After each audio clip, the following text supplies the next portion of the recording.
नगर के भ्रमण के बाद हम निकल पड़े हैं बुद्ध की जन्मस्थली की ओर, जिसकी पावन मिट्टी ने गौतम बुद्ध जैसे महात्मा को जन्म दिया।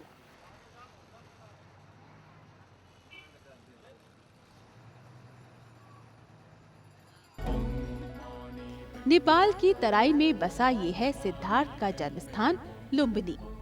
यहाँ माता माया देवी ने सिद्धार्थ गौतम के रूप में एक होनहार राजकुमार की पैदाइश की थी। उसी जननी के सम्मान में बनवाया गया ये है माया देवी का मंदिर। ऐसी मान्यता है कि यहाँ मांगी गई सभी मनोकामनाएं अवश्य पूरी होती हैं।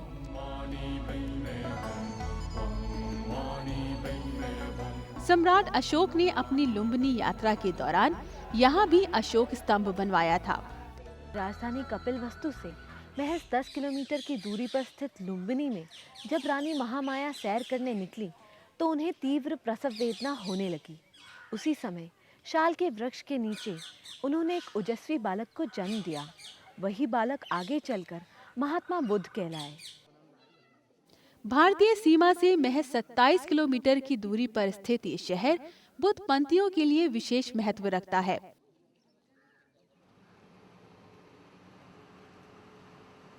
इस पूरे शहर में हमने श्रद्धा और उत्साह को हर पल महसूस किया। एक नए जोश के साथ एक बार फिर हम अपनी अगली मंजिल की ओर चल पड़े हैं। IRCTC की इस विशेष यात्रा का ही परिणाम है कि हम एक साथ गौतम की जिंदगी से जुड़े हर शहर को नजदीक से देख और महसूस कर पा रहे हैं।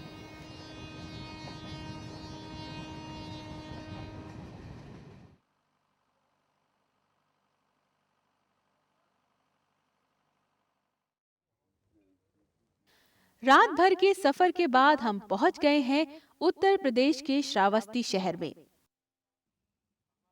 बुद्ध के जीवन काल में ये स्थान गंगा के किनारे बसा सबसे बड़ा शहर हुआ करता था।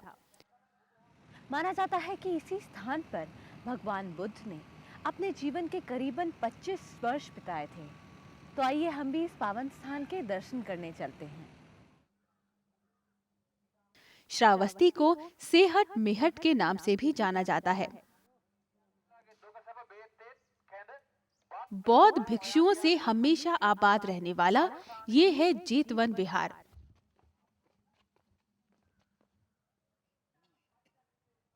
यहाँ बुद्ध की यादें कई रूप में अलग अलग छोटे बड़े स्तूपों में संजो कर रखी गई हैं।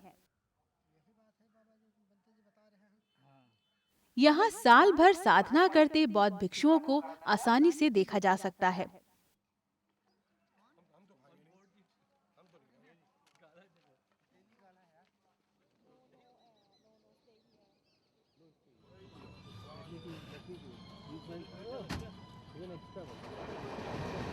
महात्मा बुद्ध के जीवन से जुड़े प्रमुख स्थानों के दर्शन तो हमने कर ही लिए।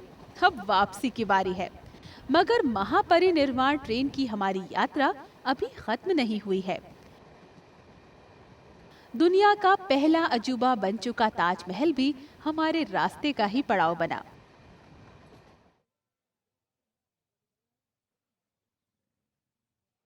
जी हाँ, उत्तर प्रदेश का बेहद पसंदीदा शहर हमारी इस यात्रा का आखिरी पड़ाव है।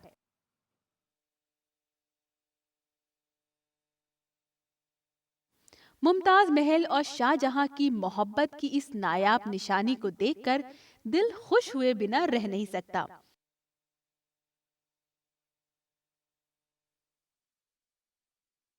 उस खूबसूरत मंजर के दीदार के बाद हम आ गए हैं आगरा किले के अंदर।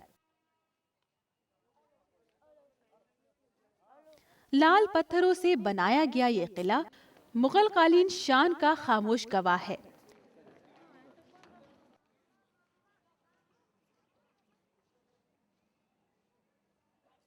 बाबर, हुमायूं, अकबर, जहांगीर, शाहजहां और औरंगजेब जैसे शासकों ने अपनी हुकूमत यहीं से चलाई थी।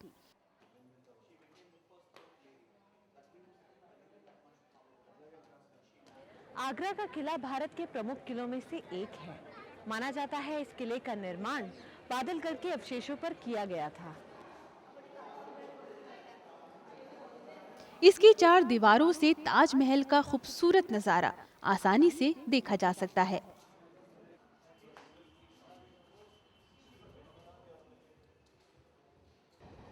लाल किले और ताजमहल की खूबसूरती को आंखों में बसाकर और भगवान बुद्ध की श्रद्धा को यादों में समेटकर हम वापस आ रहे हैं। दिल्ली से शुरू हुआ हमारा ये यादगार सफर एक बार फिर दिल्ली की तरफ चल पड़ा है।